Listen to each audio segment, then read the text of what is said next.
Team Gordola at Robles sa muli nga nagsanib puwersa para sa 2025 national at local election sa Bayan ng Bulan.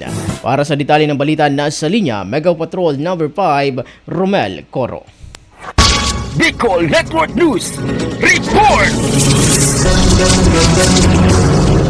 Sama-samang naghain ng kanilang Certificate of Candidacy or COC ngayong araw sina Re-elect Bulan Mayor Romeo Mio Gordola at Re-elect Vice Mayor Cheska Robles kasama ang kanilang konsihal. Ayon sa impormasyon, kaninang umaga nagtungo sa opisina ng COMELEC ang grupo ni Gordola at Robles upang magsumiti ng kanilang COC. Sa kabilang dako, sa pamamagitan ng kanilang paghahain ng COC, natulukan na rin ang mga espekulasyon ukol sa plano ni Robles na tumakbo bilang mayor. Samantala, matapos maghain ang grupo, inaabangan naman ng mga taga-Bulan ang iba pang mga aspirante na kakandidato at maghahain ng kanilang COC para sa nalalapit na 2025 national and local election.